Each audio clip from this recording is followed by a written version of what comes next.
Well, it was a trip back to Carolina for Coach Rivera to go up against his former starting quarterback, Cam Newton. Coach Rivera said that it was fun being back in Carolina, but even more so to come out on top. Well, you can say that this entire Washington football team, for the most part, had their checks in balance. We'll talk about that and a lot more as Tony McGee's Pro Football Plus is coming up next.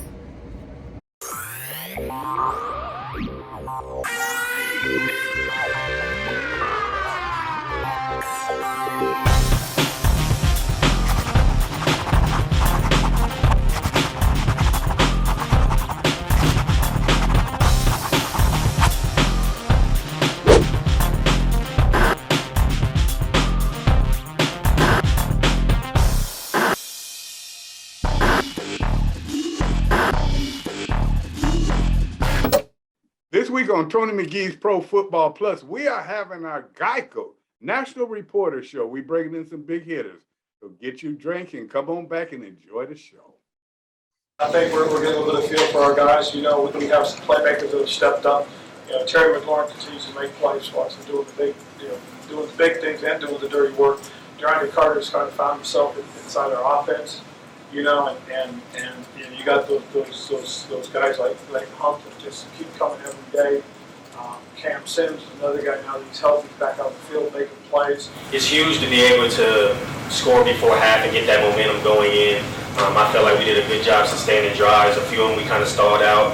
The first one after the half, I believe, maybe. But to be able to score, tie up the game, and know you're getting the ball in the second half, that's huge for us.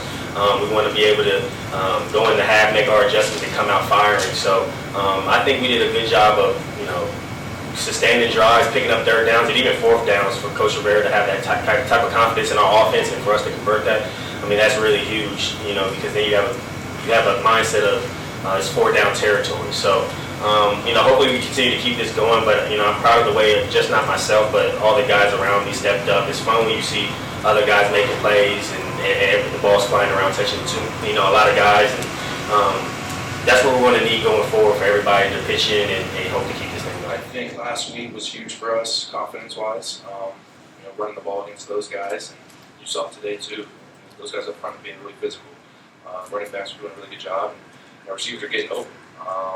We have some guys go down with their offensive line and receiver, and they just continue to go out there and make plays. So, that's a lot of credit to the coaches, a lot of credit to those guys being ready. But I know we just trust each other.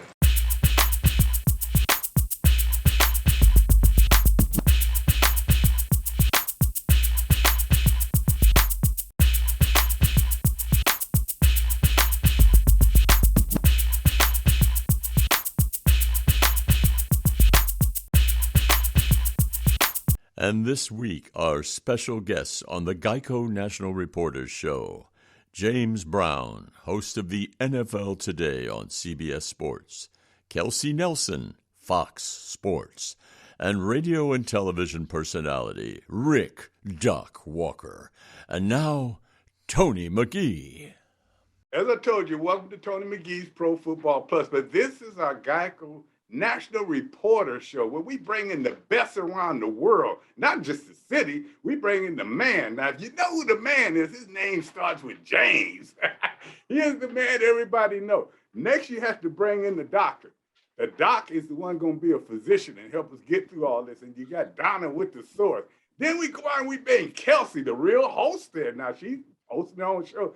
But you always wait for the man that can have enough money that he can burn an elephant in a rainstorm, and he's cool at that time. We talking about G. Jerry Clark. Homer, welcome back. We waiting for Jerry Bell, but guys, we got something to have a little fun about, but we'll do that a little bit later. Washington Redskins. Oh, come on.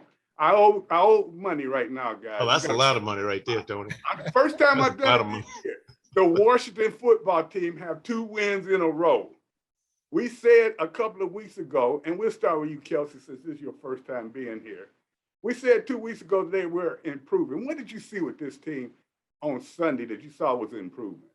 Oh my gosh. Well, first off, 2 wins in a row. When you looked at the schedule, Tony, at the beginning of the season, you didn't think these were the games that the Washington football team could win. But lo and behold, coming back from a bye, beating Tampa Bay at home, then going on the road and a win that they fought to win in that last play, stopping Cam Newton. And we saw the emotions that Cam Newton had. I mean, when he went to the middle of the field and did the Superman sword, I think Washington took that personal. And this was a personal win for this football team. DeAndre Carter said it after the game. They said this was a great win for our coach. And I think what we saw was a great team game on the offensive side of the game. The running game was great for the Washington football team. The defense got to show up, and especially on third down. And we know the defense has been a laughing stock around the league. Well, guess what? I live in DC, and people weren't laughing today about the Washington football team defense, because that's what we saw. They got this identity back, and they look like we knew they could be on paper. And so right now, I think we see a solid team win, and now we see a confident team going in back home Monday night game to play the Seattle Seahawks. I think for fans, we saw everything that we need to see. I'm assuming that Washington won't be last now in terms of fan attendance, because fans are going to get back in the seats, because right now the Washington football team is proving that they're a team that is worth every dollar that you pay for admission to see. So right now, Tony, we're seeing smiles, we're seeing confidence, and yeah, we're seeing winning football in Washington that we like to see, and winning football that we're hoping can continue. Well, let's go to the big man and watch everybody every week. JB, if you look at these guys, do you see an improvement in them, and do they have an opportunity, you think, to still win their division? Hey, Tony, and I always preface my remarks with this. First of all, I'm talking with and to people who have put their hands in the dirt, who know the game exceedingly well. Gary Clark, Doc, yourself, Donna has been around and has learned a lot, and also broken a number of stories as well too. So all the years I've been blessed to do this, it's been from the position of asking the guys who've been there. I would never come off like I know the game so well. Now, what I can tell you from a big picture standpoint that is easily understandable, Tony, and I look forward to hearing what the guys have to say about this. Heavens, for the longest time now, the league has engaged in designing parity in the league, where a team can go from the bottom to the top in almost 1 or 2 years with the kind of pieces they put in place, because they can't hold on to players. Jimmy Johnson said it best years ago: when you're actually training guys in the 4 or 5 years that they're in your system, you're training them for somebody else because you can't keep them all. Number two, from my humble perspective, as I look at what was a very difficult offseason, pandemic impacted, the guys couldn't get out there with a number of the team activities, a limited preseason. And I've heard every coach say this, even though the players, and I'll be interested to hear what Gary and Doc have to say about it, the preseason really does give a coach a chance to see what kind of team they're going to have. But it's the first 4 games of the season where he finds out what he really has. And so, you know what? They didn't have a real aggressive offseason. So a lot of teams, a lot of coaches are seeing what they have now this late into the season. That's why virtually everybody is still in the running for a postseason berth, other than teams like Detroit, of course. But you see a number of teams. There's no dominant team out there to me. Everybody has a weakness. We've seen that come forth in terms of the expression on any given Sunday. Look at some of the teams that have knocked off the better teams because they're missing some players as well, too. So that's my big picture right now. Going into Thanksgiving, I'm doing a little preview that 5 of the 6 teams that are playing, other than Detroit, are all still in the mix, including Dallas, which got whipped the other day and did not look good. The NFC East leading Cowboys are certainly an indication of that. Well, you look at it, Doc, and you look around the league as well, and let's jump back to the Washington team right now. You see the improvement in them, and the thing that I see, what you see around the league, the teams with the good offense and defensive lines are the team that's starting to show right now. The skilled people are very good, as we know. But, Doc, when you look around here, look at this Washington defensive line. I have a question from Tamika out of Geico. She said, did this line on Sunday play better than they played before with 2 individuals that are not starters in it? Doc, what do you think? Well, James hit it right on the bullseye. Hill, when I mentioned Williams and Hill, you got to go get a program if you don't follow the team. But we've never handled success well here because our management is so in flux. We've never really had a stability. What I'll give them credit for is when you go out and you pick a Bates up. See, to me, teams that win championships win from the 5th round to the 7th round. So they have value. They're able to balance the cap because they have good players they don't have to pay yet. The bad teams always pick higher because they are bad annually. And they make mistakes because they have a low football IQ. And they go after glitz and glamour. So we know it don't matter what round you drafted in, it's how big your heart is and how you practice. Well, we had a lingerie training camp where the coach didn't even play rookies in the 3rd preseason game. And I'm thinking to myself, I'm like Lombardi, what the hell is going on out there? Why the hell you not playing a linebacker in a game? His development was because of their ignorance, in my opinion. And so now he's developing because he's playing more. So it's always pilot error in this league because the league it's just so many have nots all on the same staff. So the less by reduction of number 1 draft picks, guys that don't want to get vaccinated, I'd get rid of all of them. Don't want to play a certain position. If Landon Collins, you don't play where I got you, be gone. I can't win with you. Why in the hell would I be worried about trying to secure you? So finally, we're getting back to normal. And so now I expect these guys to prove who they really are. Well, you know, if you look at this team, and what I like about it is getting back to normal. You got the offense, defense, and special teams playing well. You've made some moves in the latter weeks that are looking really good right now. But, gee, I want to come to you with these receivers. I'm still on Washington right now. Look like Carter has become the number 2 receiver on this team and the number 2 threat.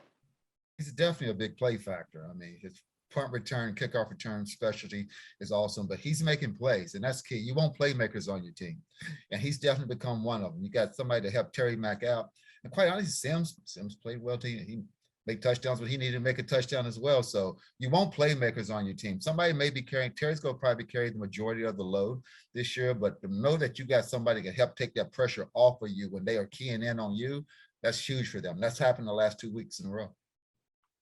And Donna, as you look at this right now, and we got to take a look at it when we talk receivers, let's jump over to the quarterback situation. A couple of weeks ago, you said keep Heinicke as the quarterback. He's been playing well. He's still a 50-50 man. I gave him a B this week because he did some good things. But do you think that this could be the quarterback of the future for the Washington football team? Okay, Tony, pump your brakes a little bit. I won't go that far. No, you went that far. Oh, don't bring me back. I didn't say that the quarterback of the future was on this team, but let's take it for what it is. Taylor Heinicke is playing well the last 2 weeks. What you've seen with him is he settled down. His pocket play was better. We always knew that he could run the ball and get away, but as Ron Rivera said, that he holds on to the ball a little bit too long, but overall, he likes what he's seeing. He said he's seeing the field, seeing what's there right now, and that's what he did in that Carolina game. But 2 plays, Tony, I want to talk about Taylor Heinicke. It's just before the half, Washington scored a touchdown, and the way they scored was brilliant because it was 4th down. He hit Carter to extend that play on the 4th down play. Then he hit Humphreys. And then I don't even know how he threaded this pass into McLaurin for the touchdown. And then they came back out after the half and scored another touchdown. And that's something that we haven't seen all season long. But as Coach Rivera said, that it's not so much the skill plays, the play of those guys, but it starts with the offensive line play and the defensive line play that has been the difference in this team moving forward. And Tony, I know you talked about the quarterback, but the offensive line, when you look across the offensive line, they've had so many injuries across the line. But Wes Switzer, he played center on Sunday against Carolina. He's been moved from the left side to the right side. And then you got Cornelius Lucas, who has also played well. So the offensive line is beat up, but they are playing pretty solid as a unit right now. And I think, like I said, take Taylor Heinicke for what it is. He's just playing good ball right now. He's settling in as the quarterback of the future. As I say, Tony, pump the brakes.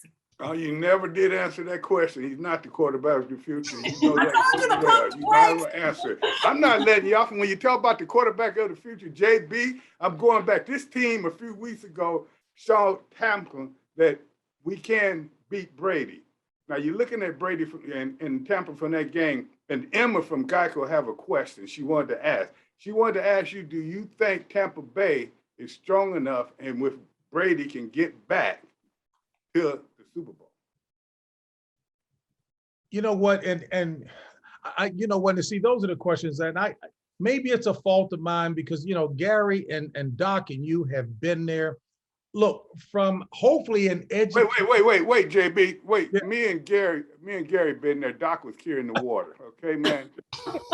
Hey, I got a ring too. Okay. Pull it out, Doc, and show him. He know. No, you know I got one, and I got paid too. So I don't care what. Now, that's the best part of it. Hey, Sorry, so Doc sorry, and JB. Gary and Tony, you all know I'm going to be paying respects to you guys. Hey, Tony, look, given the way that this season has gone, my answer would be, why couldn't they go back and do it? But going back to a conversation that you guys had earlier on, which makes the point, you know, and this goes all the way back to when I was learning from Bobby Mitchell, God bless him, John Madden, and everybody else who's ever put their hand in the dirt. It always starts in the trenches, the offensive line and the defensive line, period. Gary can't go do his thing if they're getting to the quarterback that fast. Doc being an all-around tight end as well. So it always starts in the trenches. And to Donna's point about showing an offensive lineman who can rotate along the line, that's a very valuable player. When we talk about quarterbacks, so the answer to our question is, sure, they can get back, but you know what? There are a number of other teams in that equation. If they get it together going down the stretch, they're capable as well. And again, I love hearing coaches talk about the first 4 games, although we got to add another game to the season this year. Usually the first 4 games, Tony Dungy was saying the same thing, is when you find out what your team is really like. The middle 8 games is what they call navigating the murky waters of the season, trying to stay healthy, trying to develop some type of momentum so that when you get to the last 4 games, again, I know we add another game to the schedule this year, that you've got some momentum going, hopefully relatively healthy going into the postseason. Well, look at how late in the season now, we're seeing some teams still struggle with that. Injuries absolutely is a factor. Many coaches will point back to what didn't happen in the OTAs and the preseason to explain that. But there's so many teams. We've heard people talk about the Buffalo Bills. Hey, how much are they putting on this young fella, Josh Allen? Although Leslie Frazier, and we better do our job talking about him because he has flat out been getting it done as a defensive coordinator there. Yes. You talk about Taylor Heineke. Hey, you know what he has at least done for himself is get himself another 5, 6, 7 years in the league, if as a backup. Look at what the young kid down in Baltimore did, coming in, a bigger, if you will, Lamar Jackson. But look at what he did. He has shown that he's got the ability.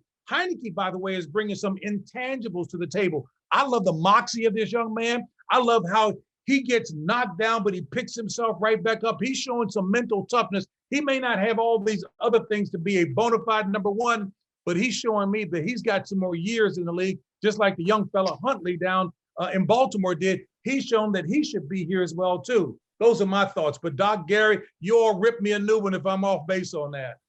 No, you right on time on that. Why you ask the doc like what you ask the doc about? Come on, man. This ain't tiddlywinks.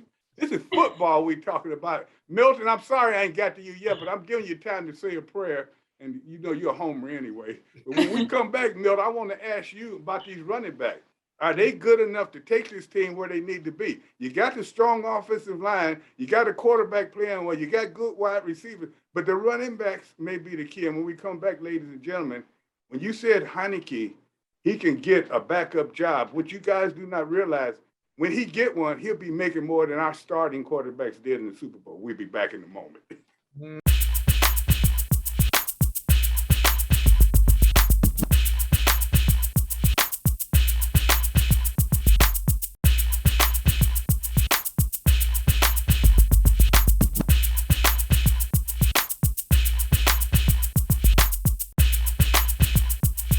Well, welcome back. And Tamika out of Geico had a good question I thought was interesting because we talked about it as the offensive line and everything, but running backs, everyone is concerned with the running back.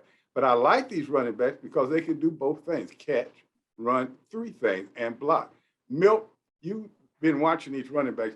Are they strong enough? And that's what Tamika want to know. Are they strong enough to really take this team where they need to go? Because when it gets cold and that offensive line is blocking, you need some strong runners and some runners that can run 20, 30, 40 times a game. We haven't seen that from this group yet. Is there one in that will emerge, or will they do it as a group? Well, I think it's a good question, first of all, Tony. And I think because we're going more of a running back by committee this year, we've been able to be successful there and sustain once the trenches got together. Once the offensive line, I have to take my hat off to them.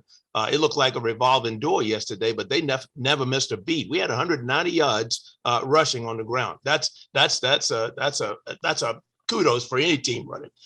But I have to be a little hard here and say you don't fumble the ball in the red zone. You can't do that. And unfortunately, Antonio Gibson, my guy, because last week I indicated as a homer, all of them are my guys, but my guy, he cannot put that ball down on the ground, period, and much less the red zone. But if you take that away, 190 yards rushing, I thought was pretty good for this team. Are they strong enough?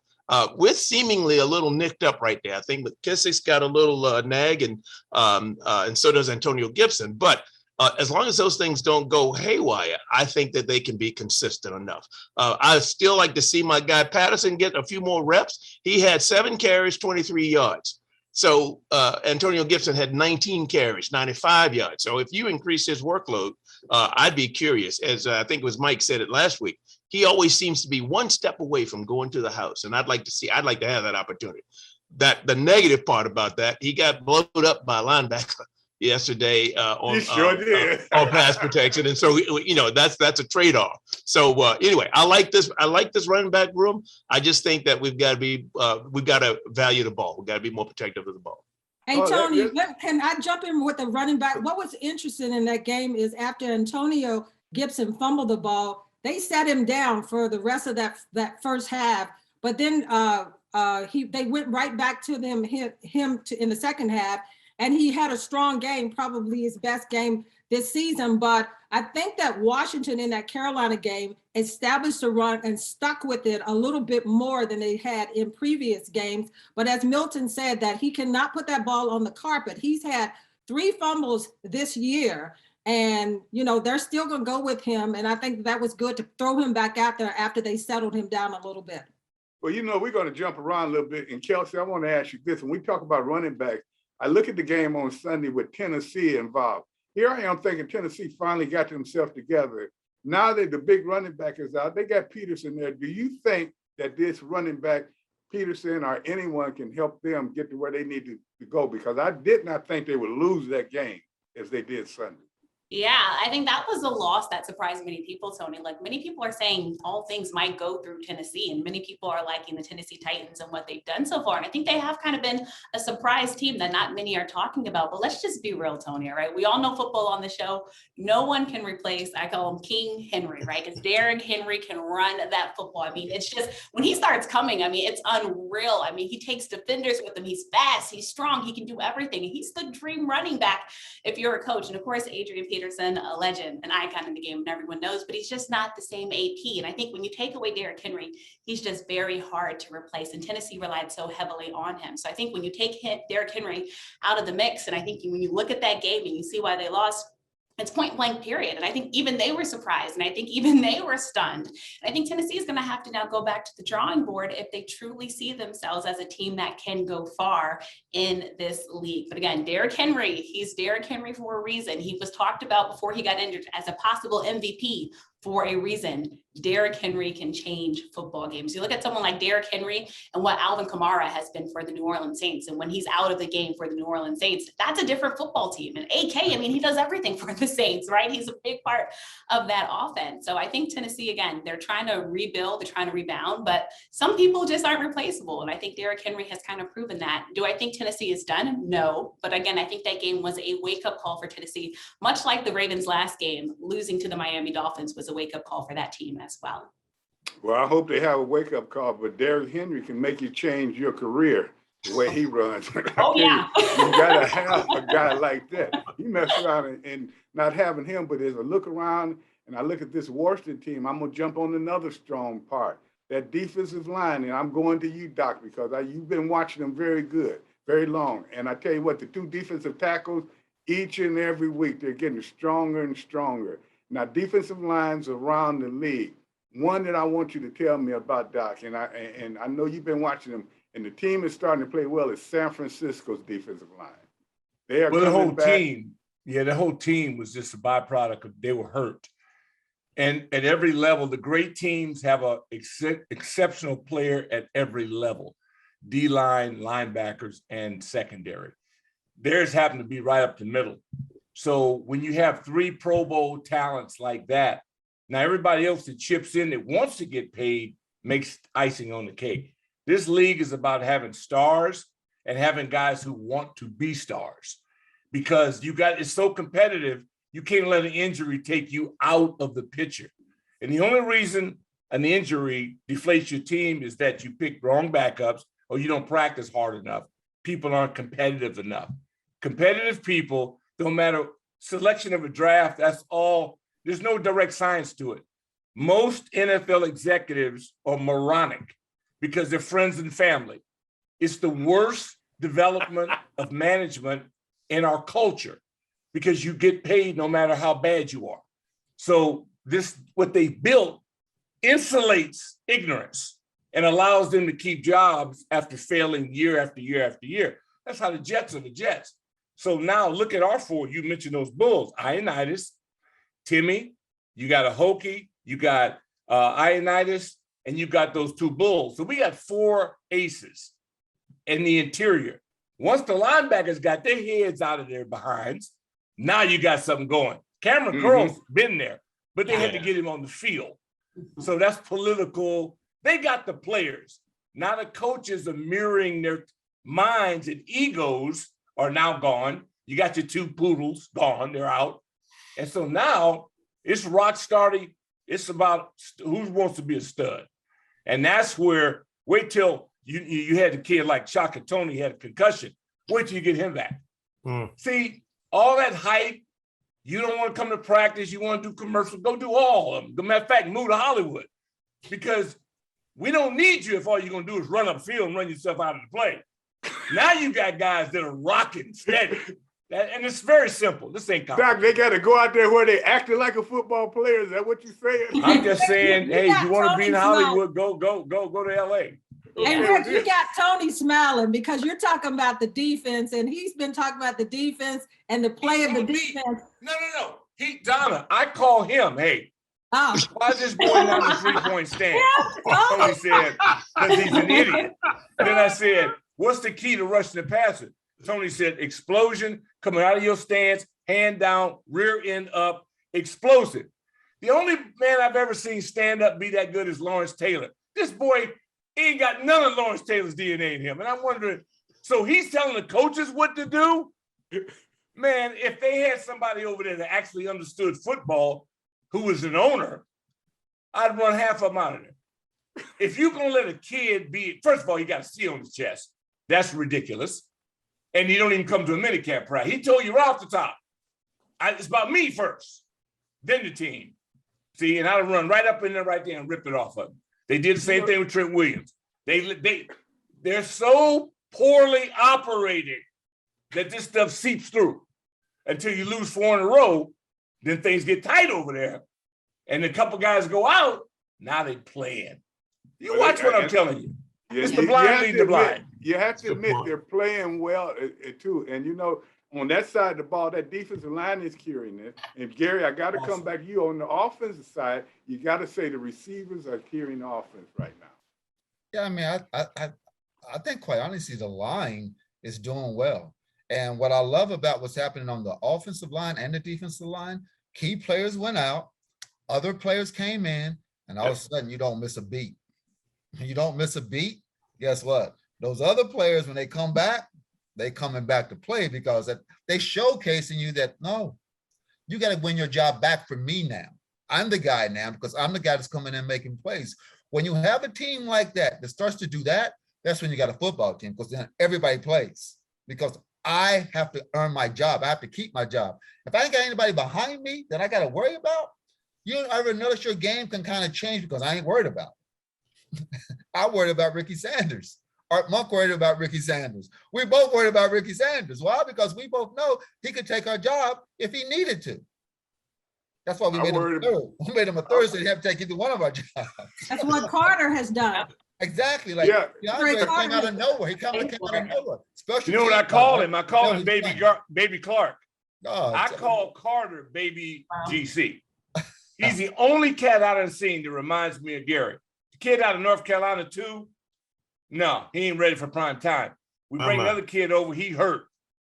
I don't play. Look, this man here, he never practiced, but he played in every game.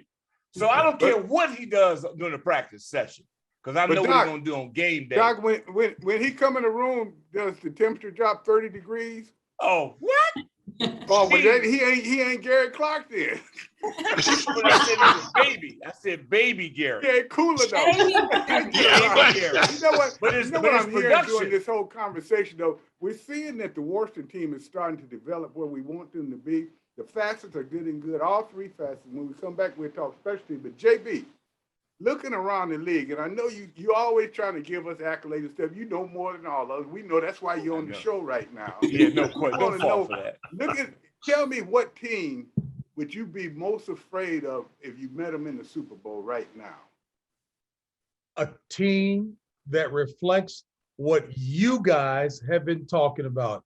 What I'm hearing in you guys, you don't see a lot of. First of all, I had no idea Doc could get this angry.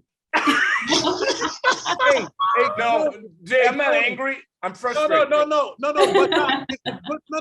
It's an anger at folks, people who are wet behind the ears trying to tell a coaching staff what they can do. Are you kidding me?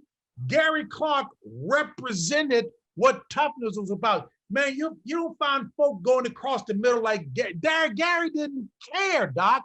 And Doc, hearing you talk about the kind of toughness that you guys have, I don't see that in a lot of teams. You mentioned San Francisco. If they get healthy and they decide to play physical and hard-hitting, whole lot of guys' hearts gonna go back over on the sidelines, you understand? So San Francisco would scare the daylights out of me if they get healthy and they get those guys back and they play with the kind of toughness.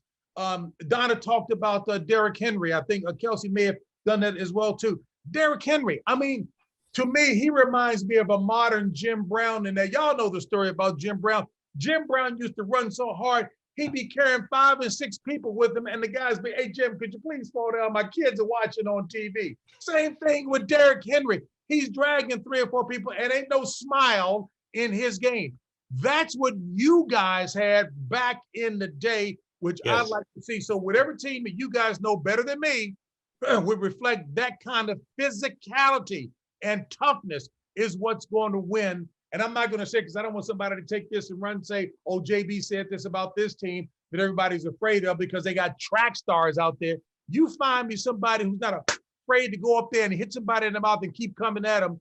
That's the team that's got a shot at doing it as far as I'm concerned. JB, just for the record.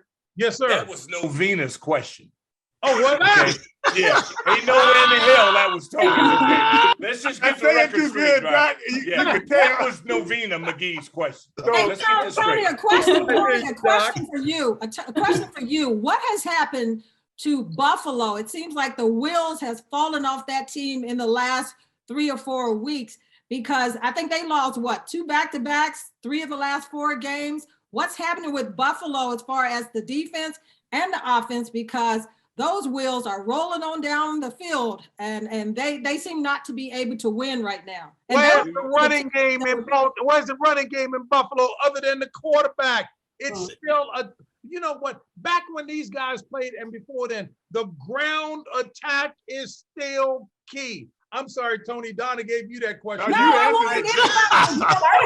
answered it any better. Hey, Doc, we're going to put James in anger management. When we come back, we'll talk about Novena in a little square. Now, hey, we put Novena in one of these boxes, man. Let her go direct. You and Doc take your medicine. We'll be back in a moment. I'm gonna go take my pills now. Okay.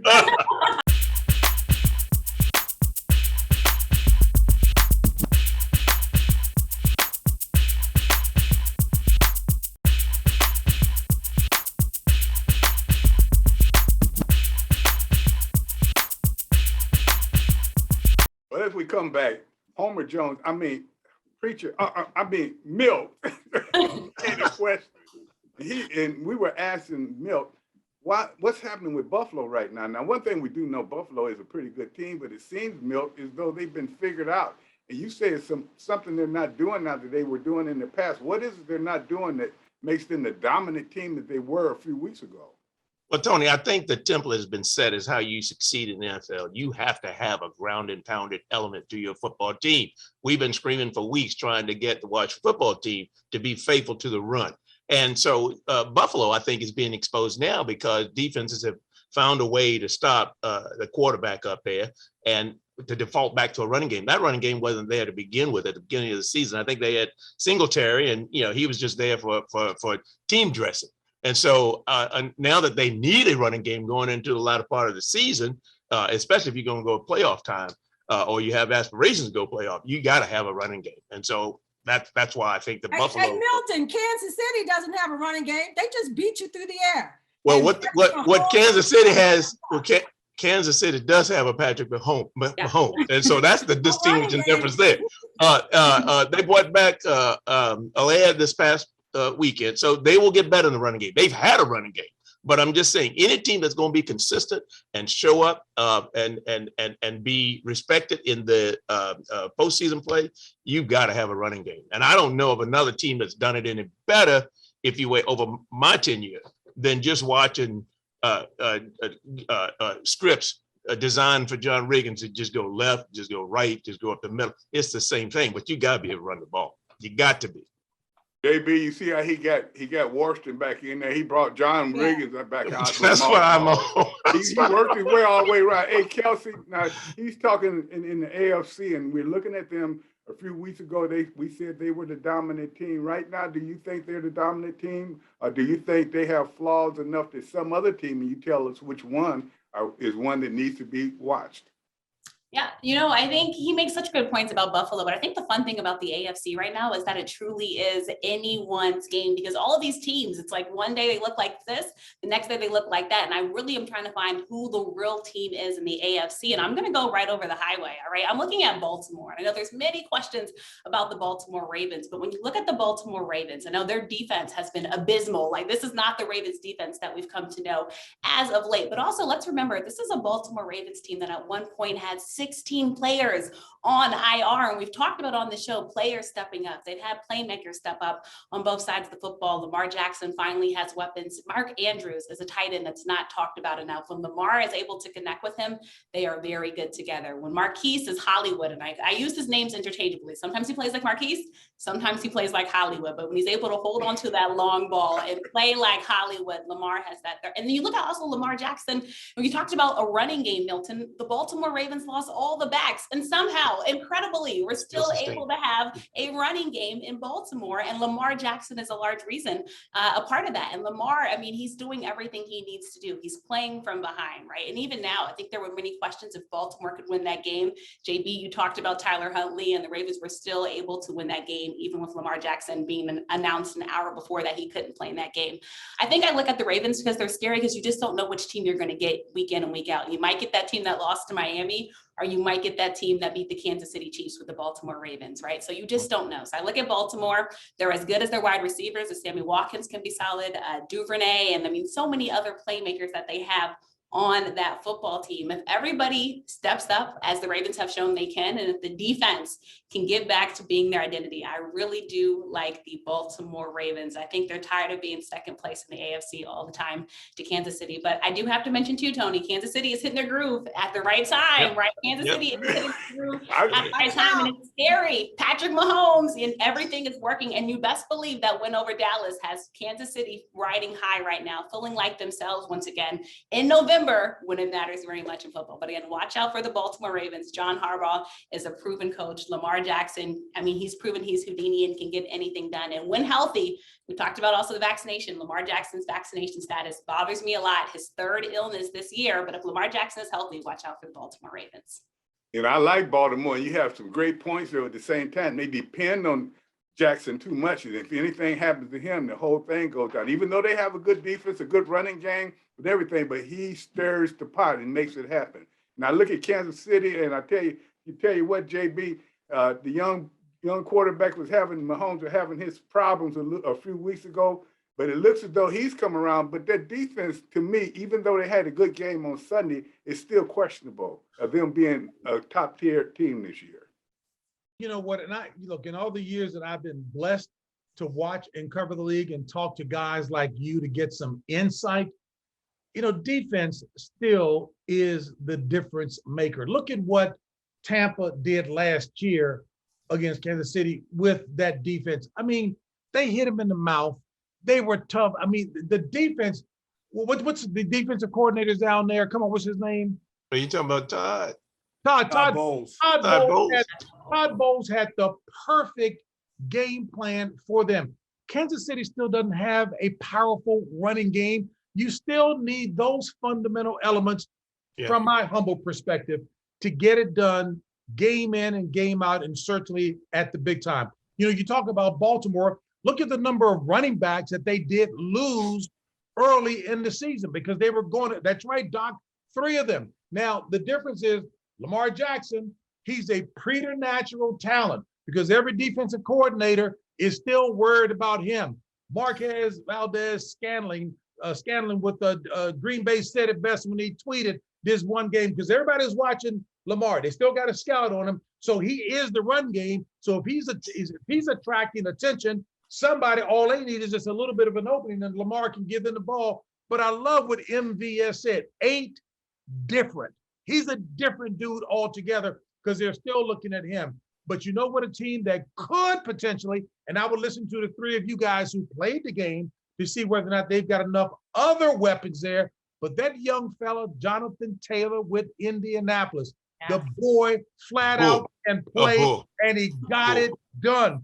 And if, in fact, they continue to ride him, just like when Donna and Kelsey were talking about Derrick Henry, the guys on our show this past week, they were saying, who's the real MVP on Tennessee? Is it Ryan Tannehill or is it Derrick Henry? Man, it's Derrick Henry. Give me a break.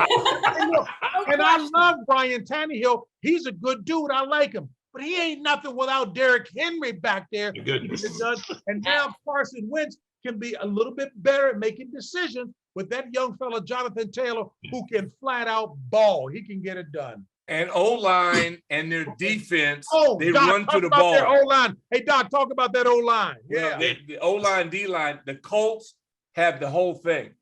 It's about 2, Wentz, who's a nut, but, I mean, let's face it. But what quarterback has been really good is not? I mean, so I'm just telling you, you're right. Indy, the horseshoe could come out of this thing on top. Let me lay a little. Whoa, hold on, Homer. I'm gonna get you when we come back. But you know what? We got a DJ down here, and when he says the right thing, everybody holler, say it. Y'all said the right thing, right? Without the running back there, nothing. When we come back, I'll get that from you, Homer. You too. We'll be back. There's no Vina. Welcome back, and as you know, we were just laughing during the timeout about things changing around the league and people changing everything. And Milt, you were making a point when we went out. I just wanted to say real quickly, and I was glad that JB brought it up. When we look at Jonathan Taylor and that running game out there at Indianapolis, and being a homer, I wanted to give a shout out to John Settle, who used to be a running back here for the Washington football team, and he coached the running backs for several years out there in Wisconsin, and he had Jonathan Taylor, so he's done a great job with him. He ran hard in college just like that, and he's only gotten better in the pros. So I say kudos to that. He's a beast. He is a beast.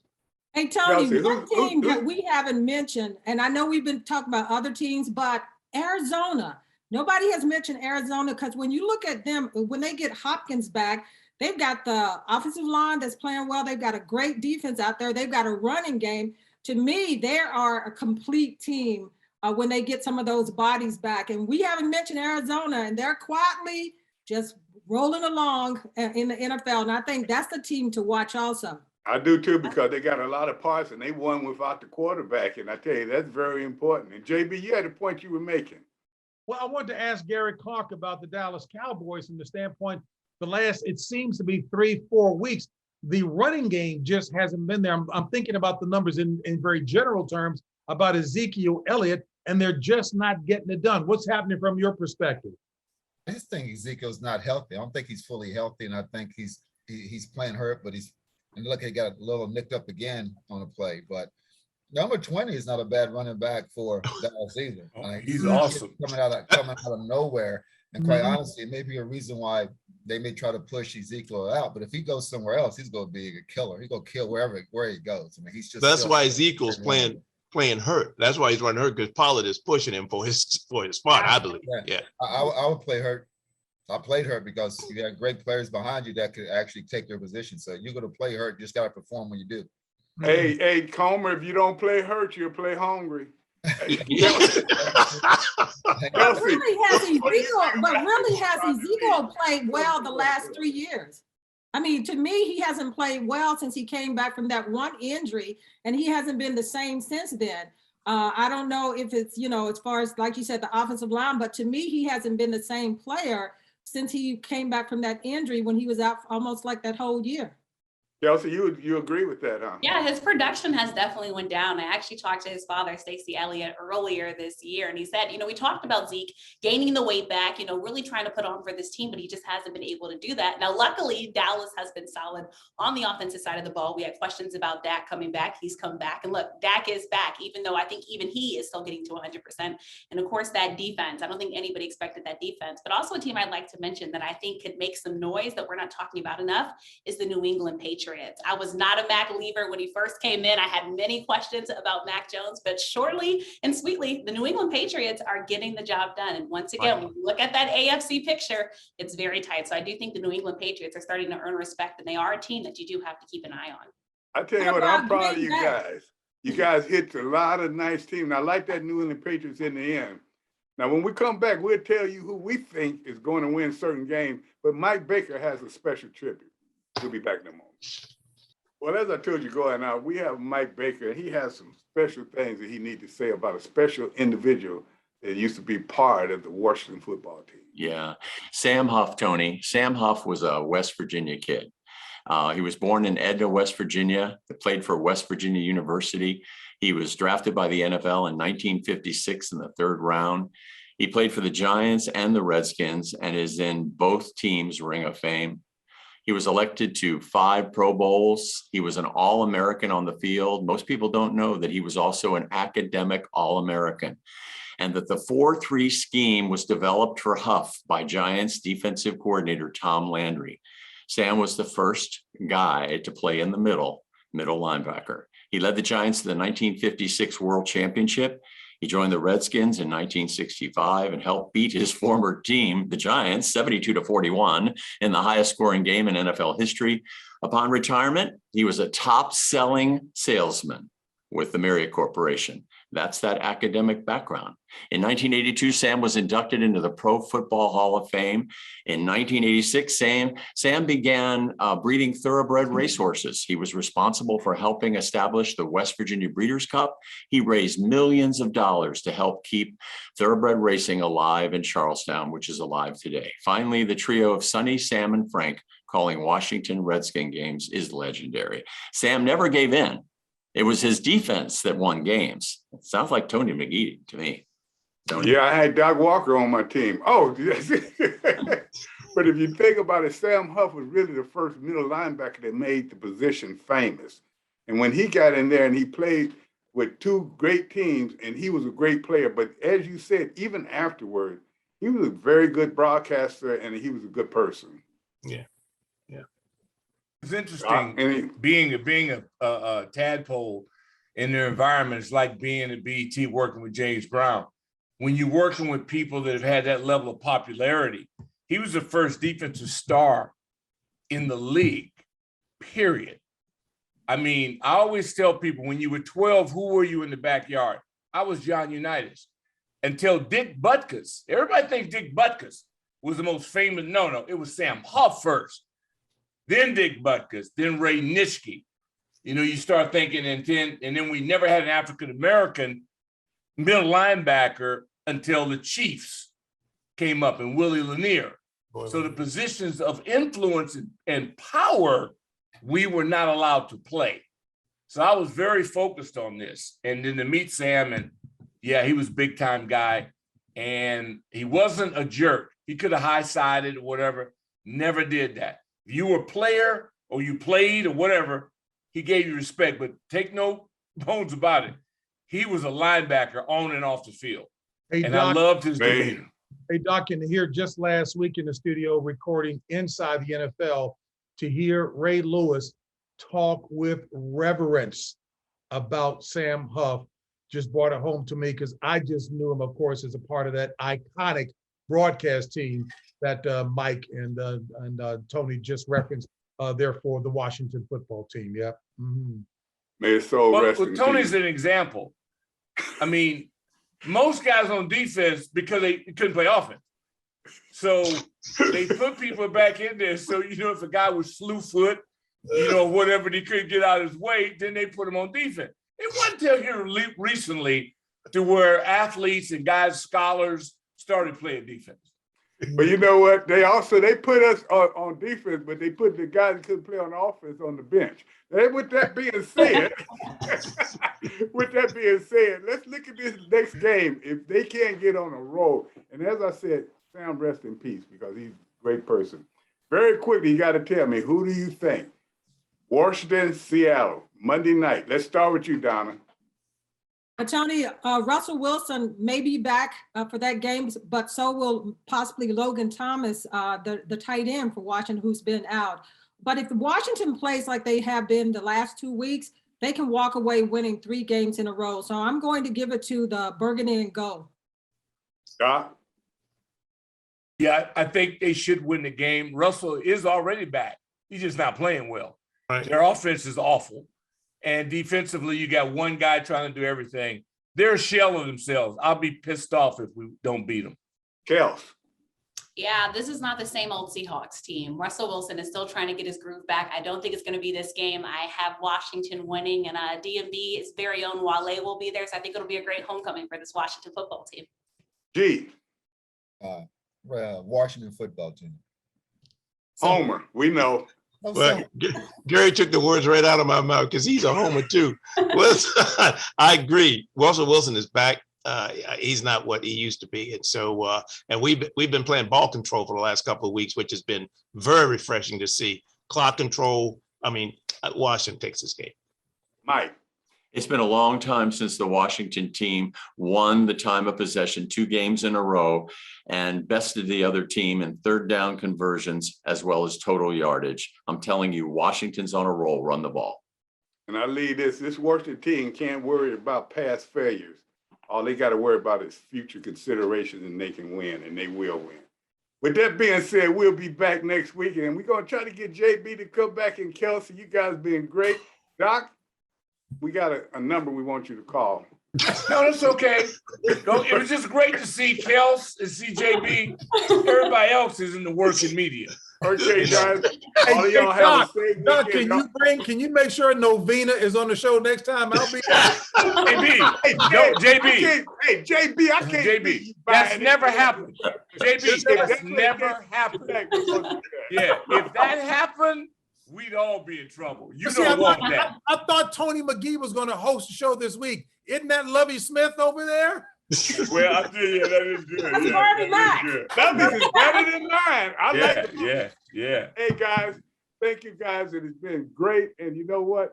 We'll be back. And if we always say, we never say goodbye, we say in the minute.